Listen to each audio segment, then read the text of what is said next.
Shalom Bapak Ibu, saudara-saudara yang kasih dalam Tuhan, suatu sukacita yang besar kita boleh bersama-sama lagi dalam hadirat Tuhan. Mazmur 28 ayatnya yang ke-7 dan ke-8 berkata, Tuhan adalah kekuatanku dan perisaiku, kepadanya hatiku percaya. Aku tertolong sebab itu beria-ria hatiku, dan dengan nyanyian aku bersyukur kepadanya. Tuhan adalah kekuatan umatnya dan benteng keselamatan bagi orang yang diurapinya. Amin. Kita percaya kesembuhan, mukjizat Tuhan tercurah buat kita. Kemenangan terjadi buat kita. Amin. Mari kita mau bersatu di dalam doa. Tuhan Yesus, kami bersyukur Tuhan. Kami akan masuk dalam hadirat Tuhan. Kami akan mengalami, kami akan merasakan betapa hebatnya Engkau Tuhan. Dan hadirat Tuhan yang membawa kesembuhan bagi kami. Hadirat Tuhan yang membawa pemulihan. Mukjizat Tuhan pasti terjadi malam hari ini.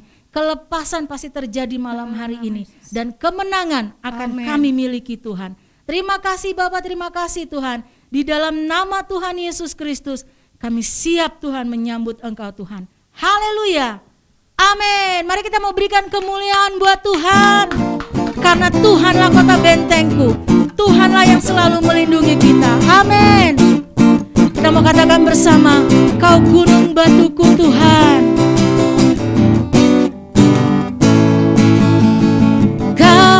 Gunung batuku dan Kau kota bentengku, tak akan ku ragu. Kau menjamin hidupku, Kau keselamatanku, dan Kau yang membelaku, tak akan ku takut. Kuasa-Mu di dalamku, walau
Engkaulah perlindungan kami Tuhan.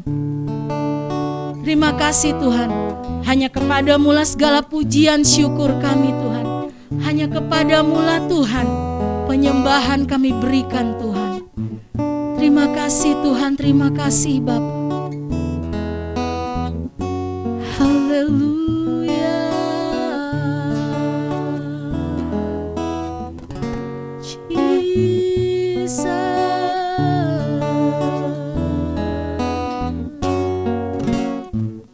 Kami percaya Tuhan, di dalam-Mu-lah kekuatan kami, hanya di dalam-Mu-lah kemenangan kami Tuhan. Haleluya.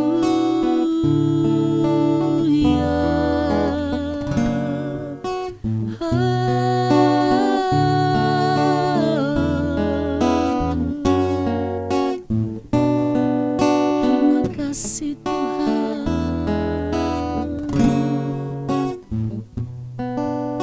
Terima kasih Yesus. Hanya Kau tempatku berlindung, hanya Engkau laguku dan kekuatanku. Izinkanlah ku datang menyembah, membawa syukurku.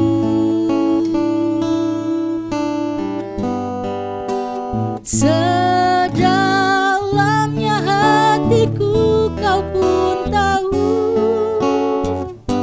dan kasih-Mu tak jauh dalam jiwaku.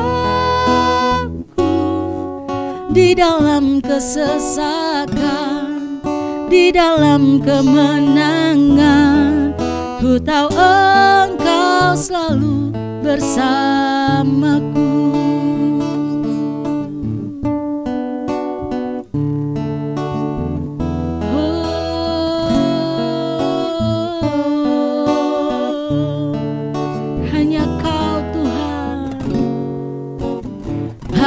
Kau tempatku berlindung, amin.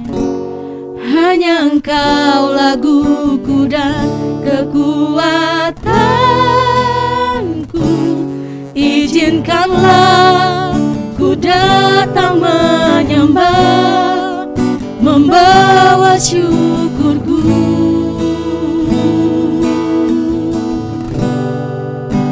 Sedalamnya hatiku Kau pun tahu, dan kasih-Mu tak jauh dalam jiwaku. Di dalam kesesakan, di dalam kemenangan, ku tahu Engkau selalu bersamaku.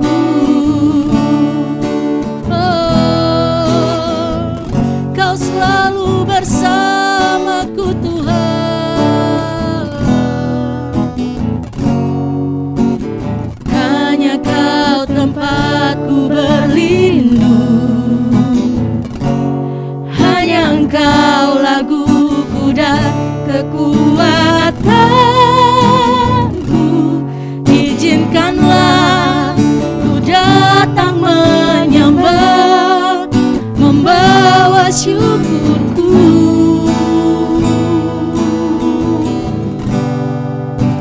Sedalamnya hatiku Kau pun tahu, dan kasih-Mu tak jauh dalam jiwaku. Di dalam kesesakan, di dalam kemenangan, ku tahu Engkau selalu bersamamu. Sedalamnya, dalamnya hatiku Kau pun tahu, dan kasih-Mu tak jauh dalam jiwaku. Di dalam kesesakan, di dalam kemenangan, ku tahu Engkau selalu bersamaku. Kami percaya Tuhan, Engkaulah kekuatan kami, Engkaulah kota benteng kami Tuhan. Hanya Kau tempatku berlindung, hanya Engkau laguku dan kekuatanku. Izinkanlah ku datang menyembah, membawa syukurku sedalamnya, sedalamnya hatiku Kau pun tahu, dan kasih-Mu tak jauh dalam jiwaku. Di dalam kesesakan, di dalam kemenangan, ku tahu Engkau selalu bersamaku. Sedalamnya hatiku Kau pun tahu, dan kasih-Mu tak jauh dalam jiwaku. Di dalam kesesakan, di dalam kemenangan, ku tahu Engkau selalu bersamaku. Sedalamnya hatiku Kau pun tahu, dan kasih-Mu tak jauh dalam jiwaku. Di dalam kesesakan, di dalam kemenangan, ku tahu Engkau selalu bersamaku. Sedalamnya hatiku Kau pun tahu, dan kasih-Mu tak jauh dalam jiwaku. Di dalam kesesakan, di dalam kemenangan, ku tahu Engkau selalu bersamaku. Sedalamnya hatiku Kau pun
bagi kami. Engkaulah kota benteng kami Tuhan.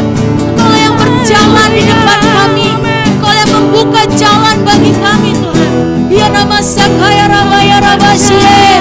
Ya rabasiki ya rabaya namasiki ya rabaya rabasie. Apa yang kelihatannya mustahil bagi kami, itu mungkin bagimu Tuhan.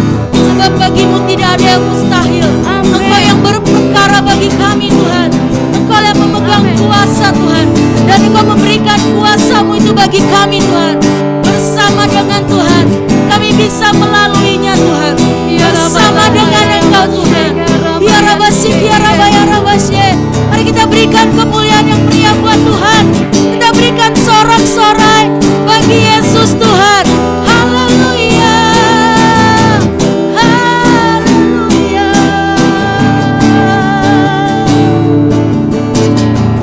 Move the immovable, break the unbreakable. God we believe. God we believe for it. From the impossible, we'll see a miracle. God we believe. Amen. God we believe for it. Move the immovable, break the unbreakable. God we believe. God we believe for it. From the impossible, we'll see a miracle. God we believe. God we believe for it. Move the unmovable, break the unbreakable. God we believe. God we believe for it. From the impossible, we'll see a miracle. God we believe. Yes, God we believe for it. Move the unmovable, break the unbreakable. God we believe. God we believe for it. From the impossible, we'll see a miracle. God we believe. God we believe for it. Oh, we believe in you, Lord. Kami percaya Tuhan, Kau berkuasa Tuhan.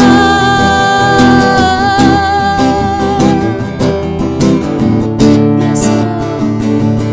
You say, I believe. You said it is done. You said, I believe.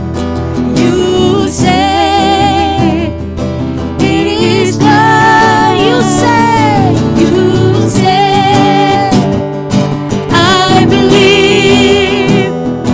You said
Shalom Bapak Ibu yang dikasihi Tuhan, mari kita berdoa.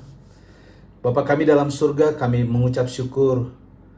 Kami tahu bahwa ketika kami memuji dan menyembah Tuhan, hadirat Allah ada di setiap hati kami. Hadirat Allah ada di setiap keluarga kami. Maka lawatan Tuhan dan mujizat Tuhan itu nyata dalam kehidupan kami. Itu sebabnya kami berdoa Tuhan. Apa yang kami deklarasikan lewat firman Tuhan dan dalam setiap hari, baik mesbah pagi dan mesbah malam hari, dan secara khusus pada malam ini dalam ujian penyembahan kami mau deklarasikan bahwa ada setiap keluarga mengalami mujizat Tuhan. Setiap jemaat-jemaat yang mengalami sakit, kami katakan bahwa malam ini kuasa Tuhan sedang bekerja menyembuhkan mereka. Terima kasih Tuhan, Kau mengurapi hamba-Mu ini. Kami percaya Tuhan, ketika pengurapan Tuhan, maka lawatan Tuhan akan menjamah kami semua. Dan kami menerima kuasa dari Tuhan. Haleluya. Amin. Bapak Ibu yang dikasihi dalam Tuhan Yesus Kristus, hidup di dalam mujizat Tuhan. Hidup dalam mujizat Tuhan. Dalam Markus pasal 5 ayat 1 sampai ayat yang ke-20. Lalu sampailah mereka di seberang danau di daerah orang Gerasa. Baru saja Yesus turun dari perahu, datanglah seorang yang kerasukan roh jahat dari pekuburan menemui dia. Maksudnya menemui Yesus. Orang itu diam di sana dan tidak ada seorang pun lagi yang sanggup mengikatnya sekalipun dengan rantai. Karena sering ia dibelenggu dan dirantai, tetapi rantainya diputuskannya dan belenggunya dimusnahkannya, sehingga tidak ada seorang pun yang cukup kuat untuk menjinakkannya. Siang malam ia berkeliaran di pekuburan dan di bukit-bukit sambil berteriak-teriak dan memukuli dirinya dengan batu. Ketika ia melihat Yesus dari jauh, berlarilah ia mendapatkannya, lalu menyembahnya. Dan dengan keras ia berteriak, "Apa urusanmu dengan aku, hai Yesus, anak Allah yang maha tinggi? Demi Allah, janganlah siksa aku." Karena sebelumnya Yesus mengatakan kepadanya, "Hai, engkau roh jahat, keluarlah dari orang ini." Kemudian ia bertanya kepada orang itu, "Siapa namamu?" Jawabnya, "Namaku Legion, karena kami banyak." Ia memohon dengan sangat supaya Yesus jangan mengusir roh-roh itu keluar dari daerah itu. Adalah di sana, di lereng bukit, sejumlah besar babi sedang mencari makan. Lalu roh-roh itu meminta kepadanya, katanya, "Suruhlah kami pindah ke dalam babi-babi itu, biarkanlah kami memasukinya." Lalu Yesus mengabulkan permintaan mereka, lalu keluarlah roh-roh jahat itu dan memasuki babi-babi itu. Kawanan babi yang kira-kira 2.000 jumlahnya itu terjun dari tepi jurang ke dalam danau dan mati lemas di dalamnya. Maka larilah penjaga-penjaga babi itu dan menceritakan hal itu di kota dan di kampung-kampung sekitarnya. Lalu keluarlah orang untuk melihat apa yang terjadi. Maka datanglah kepada Yesus dan melihat orang yang kerasukan itu duduk, sudah berpakaian dan sudah waras. Orang yang tadinya kerasukan legion itu, maka takutlah mereka. Orang-orang yang telah melihat sendiri hal itu menceritakan kepada mereka tentang apa yang telah terjadi atas orang-orang yang kerasukan setan itu dan tentang babi-babi itu. Lalu mereka mendesak Yesus supaya meninggalkan daerah mereka. Pada waktu Yesus naik lagi ke dalam perahu, orang yang tadinya kerasukan setan itu meminta supaya ia diperkenankan menyertai dia. Yesus tidak memperkenankannya, tetapi ia berkata kepada orang itu, "Pulanglah ke rumahmu, kepada orang-orang sekampungmu, dan beritahukanlah kepada mereka segala sesuatu yang telah kuperbuat oleh Tuhan atasmu dan bagaimana ia telah mengasihani engkau." Orang itu pun pergilah dan mulai memberitakan di daerah Dekapolis segala apa yang telah diperbuat Yesus atas dirinya, dan mereka semua menjadi heran. Bapak Ibu yang dikasihi dalam Tuhan Yesus Kristus, jika seorang pengkhotbah, jika seorang pelayan Tuhan, lalu diundang hadir dalam sebuah ibadah KKR, tentulah dia punya bayangan bahwa dia akan melihat ratusan atau ribuan orang, dan tentu dia akan dijemput diperlakukan secara khusus barangkali oleh panitia. Tapi tahukah kita Bapak Ibu bahwa waktu Yesus melakukan kunjungan pelayanan, justru yang menjemputnya adalah orang yang kerasukan roh jahat. Nah Bapak Ibu yang dikasihi dalam Tuhan Yesus Kristus, saya ingin menyampaikan sesuatu hal yang penting buat kita. Bahwa Tuhan Yesus itu butuh orang-orang yang kaya, orang yang berpendidikan. Tetapi tahukah Bapak Ibu, Tuhan Yesus juga Dia peduli dengan orang-orang seperti nasib orang yang kerasukan roh jahat atau orang katakan gila. Sebab Alkitab mengatakan lalu sampailah mereka di seberang danau di daerah orang Gerasa. Dan baru saja Yesus turun dari perahu, datanglah seorang yang kerasukan roh jahat. Dia tidak disambut dengan matching atau drum atau vokal group atau mungkin bunga atau karpet yang ditaruh untuk dilintasi oleh Yesus. Tidak. Tetapi dikatakan bahwa dia disambut oleh seorang yang kerasukan roh jahat. Nah pertanyaannya adalah, siapakah orang Gerasa ini? Ayat 1 sampai yang kelima mengatakan, orang Gerasa ini adalah orang yang sedang kerasukan setan. En pneumati akatarto, artinya bahwa orang ini sedang didiami oleh roh jahat. Jadi kegilaan yang dialami orang ini dikendalikan oleh roh jahat yang ada di dalam dirinya. Nah orang ini menyambut Yesus.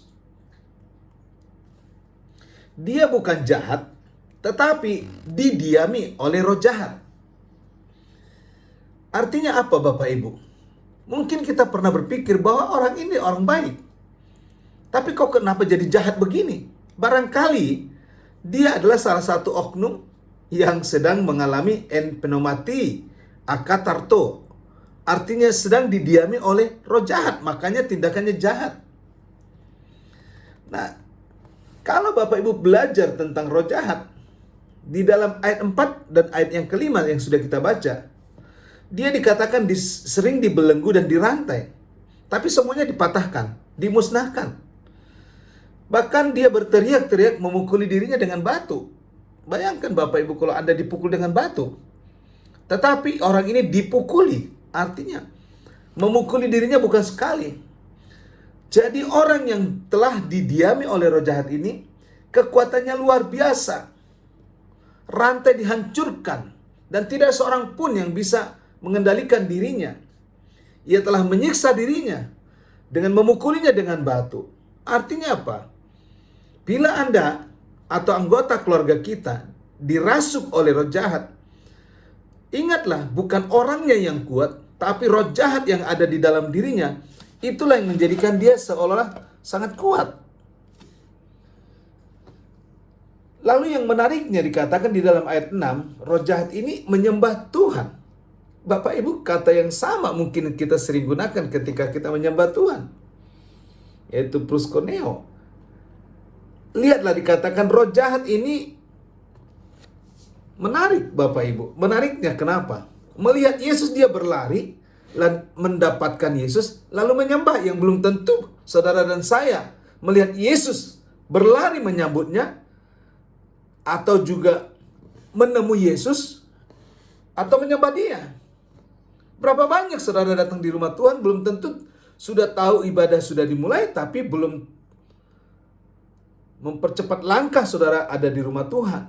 Atau barangkali ada di rumah Tuhan, tetapi masih sibuk dengan fasilitas handphone, dan tidak menyembah Tuhan. Tetapi lihatlah orang ini katakan yang dirasuk ini menyembah Tuhan. Jadi maksudnya bahwa roh jahat ini bisa berpura-pura baik. Kita tidak boleh berpura-pura baik. Itu karakter roh jahat, berpura-pura baik. Roh jahat itu berpura-pura memberikan kenikmatan sesaat. Tapi tahukah Bapak Ibu bahwa roh jahat tidak peduli tentang keadaan kita. Roh jahat tidak peduli tentang masa depan kita. Roh jahat tidak peduli tentang kesehatan kita. Tetapi roh jahat peduli supaya kita sengsara. Dan malam ini Yesus mau datang kepada saudara dan saya, supaya kita dilepaskan dari kepura-puraan yang ditunggangi oleh roh jahat ini. Bapak Ibu yang dikasihi dalam Tuhan Yesus Kristus, roh jahat ini dikatakan menyembah proskuneo. Saudara, lihatlah perilaku setan ini. Dia juga seperti orang pada umumnya. Tentu ini tidak diharapkan itu terjadi dalam kehidupan pelayanan kita. Pura-pura menyembah Tuhan. Lalu dia juga mengenal Tuhan dan menyapanya, bahkan identitas Yesus pun dia kenal. Apakah dia lebih kenal Tuhan Yesus apa saudara dan saya? Ini juga perlu harus kita evaluasi. Perhatikan dia katakan Yesus itu anak Allah yang maha tinggi. Huye to teu to hupsito. Dia menjelaskan bahwa Allah itu maha tinggi. Almighty God. Tetapi perhatikanlah, Yesus tidak terpesona dengan pujian. Yesus tidak terpesona dengan kepura-puraan. Sebab Tuhan Yesus tahu kelicikan di dalam setiap hati. Maka Yesus berkata, keluarlah dari orang ini. Bapak Ibu yang dikasihi dalam Tuhan Yesus Kristus. Kalau kita sungguh-sungguh melayani dalam kuasa otoritas ilahi, maka kita akan bisa tahu atau kita rasakan, kita bisa membedakan apakah orang ini sedang ditunggangi oleh roh jahat, bisa menyembah Tuhan, menyambut Tuhan, menyebut Tuhan. Tetapi ketika itu dikatakan orang ini adalah pribadi yang sedang ditunggangi oleh roh jahat, ia menyiksa dirinya, dia punya kekuatan, orang lain tidak mampu mengendalikan dia, sebab ada roh jahat yang ada dalam dirinya. Engkau tidak bisa berpura-pura di hadapan Yesus karena Tuhan Yesus mengenal dirimu secara jelas dan siapa yang sedang menunggangi diri kita.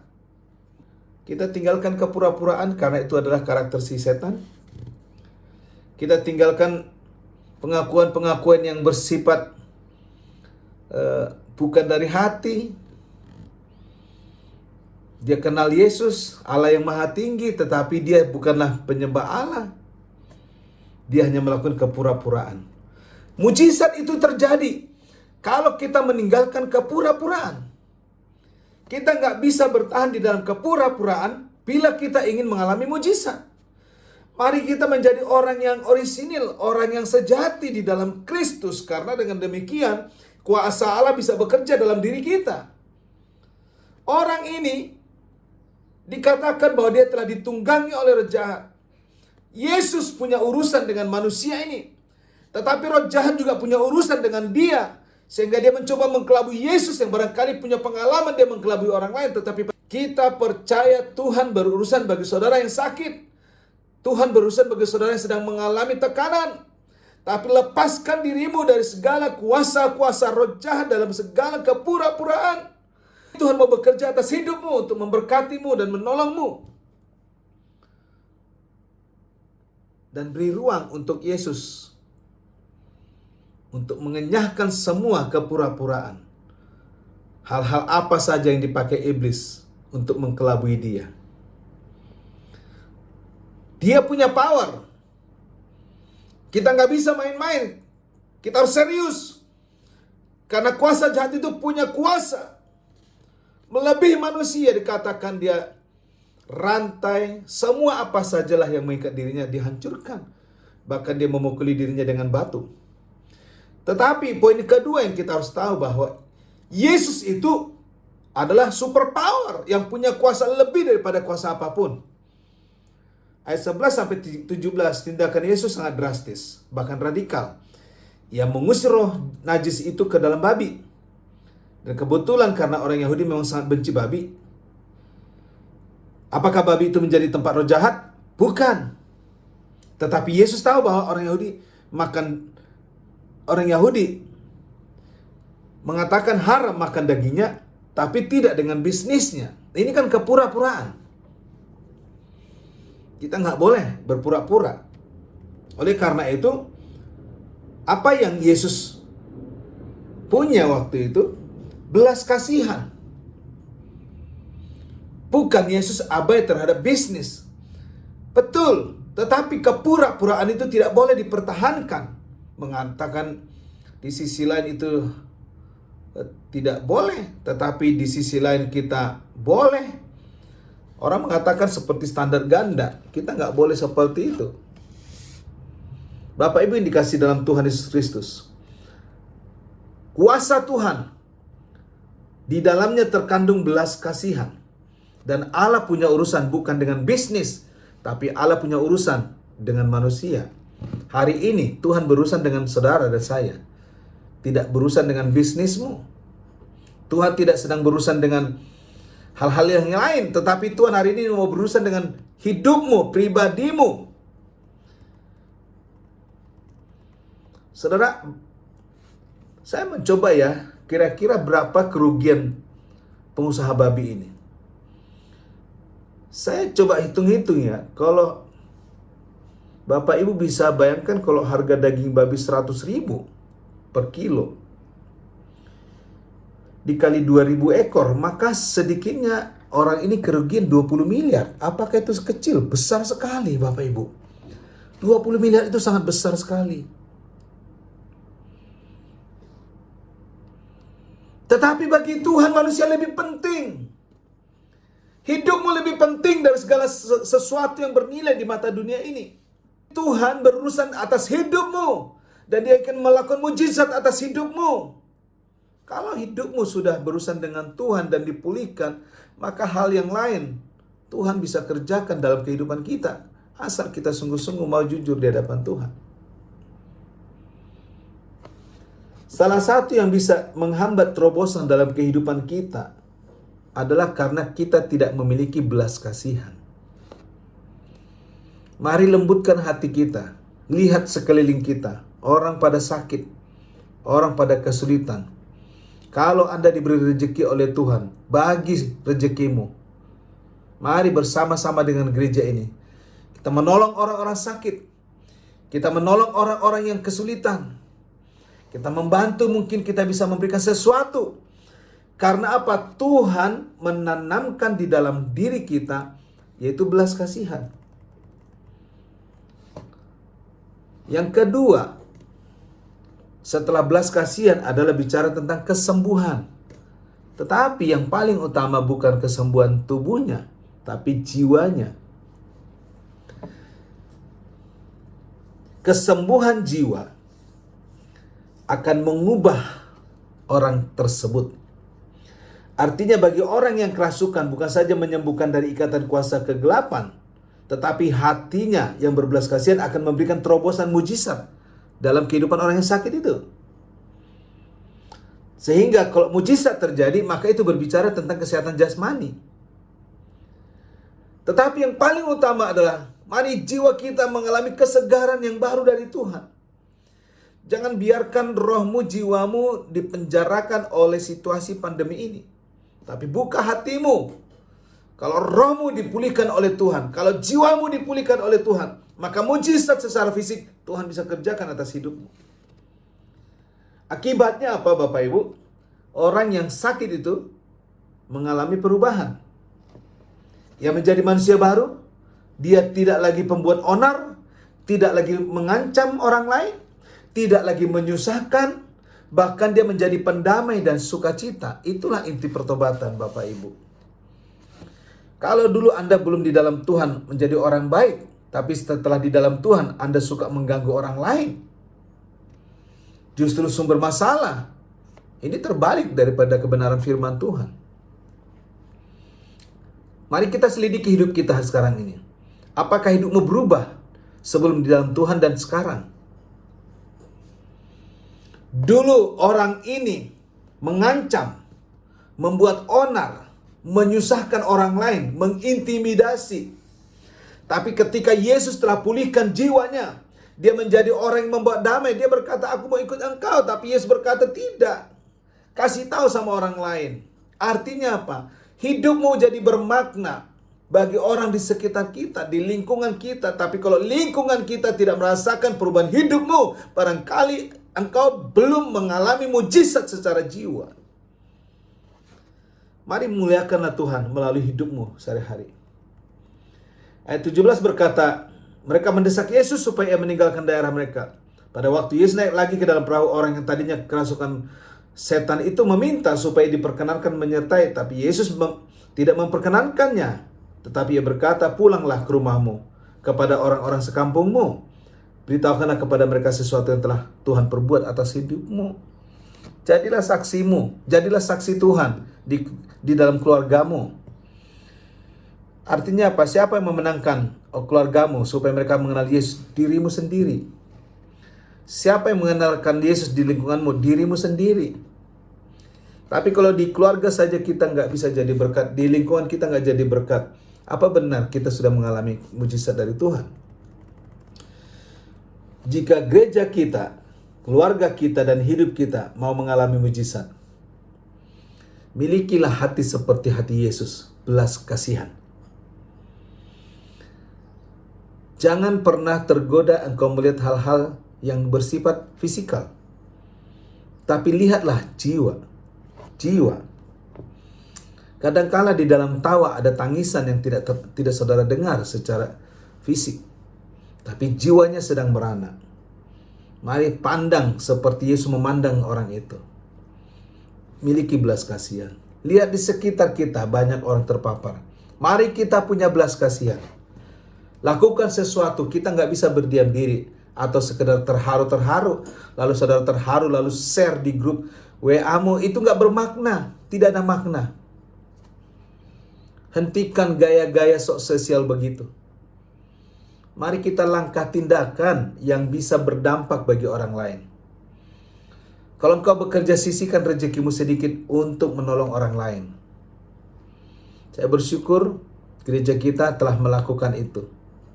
Bukan sekarang, tapi sejarah menjelaskan bahwa gereja kita memang terbiasa melaksanakan diakonia baik di dalam gereja maupun di luar gereja.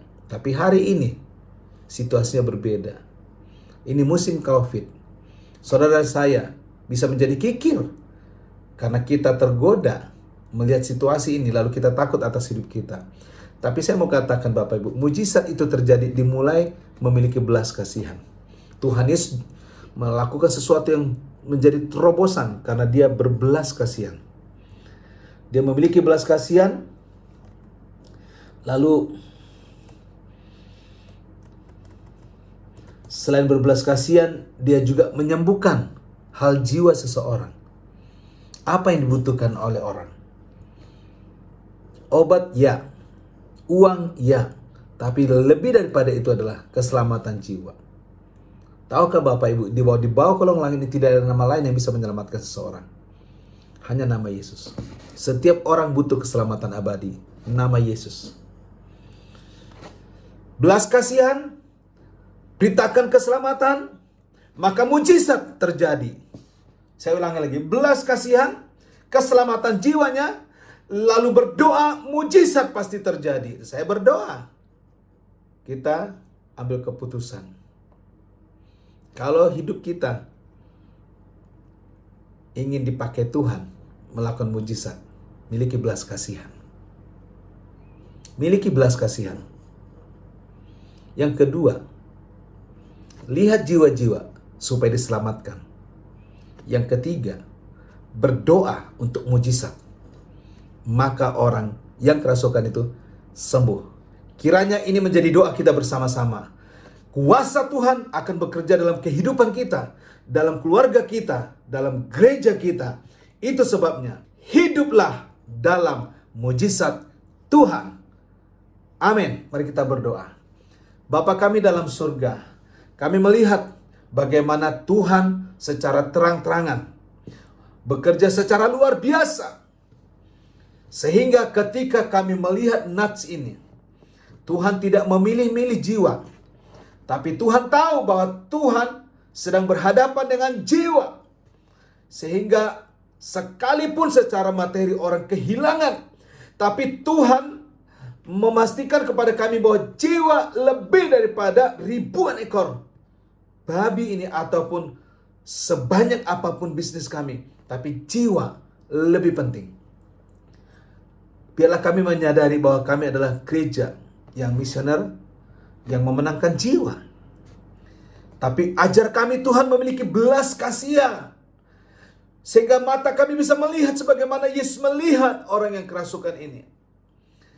Ajar kami juga melihat kebutuhan jiwa, keselamatan jiwa, seperti Yesus mengajarkan kepada kami melihat jiwa daripada orang yang kerasukan ini. Kami belajar untuk memberitakan kisah Yesus yang telah mati di kayu salib untuk keselamatan setiap orang. Maka pengurapan Tuhan terjadi atas hidup kami. Pelayanan kami penuh dengan mujizat. Keluarga kami penuh dengan mujizat. Gereja kami penuh dengan mujizat. Urapan Tuhan turun atas kami. Pengurapan Tuhan terjadi atas keluarga-keluarga kami yang sakit, baik di rumah ataupun di rumah sakit. Kasih anugerah dari Allah Bapa, kasih anugerah Tuhan Yesus oleh pertolongan Roh Kudus menyertai kita sekarang ini sampai selama-lamanya. Amin. Bapak Ibu yang dikasihi Tuhan, marilah kita menjalankan firman Tuhan ini. Hiduplah senantiasa dalam mujizat Tuhan. Tapi lihatlah Yesus melihat orang gerasa ini. Dia tidak peduli ribuan ekor babi. Tetapi Yesus tahu jiwa itu lebih mahal. Yang kedua, miliki belas kasihan. Kalau kita punya belas kasihan, maka kita bisa melihat jiwa orang. Maka doa kita ada pengurapan dan mujizat terjadi. Kiranya itu terjadi dalam kehidupan rumah tangga kita, pelayanan kita masing-masing di komsel-komsel, dan di gereja kita. Tuhan Yesus memberkati. Amin.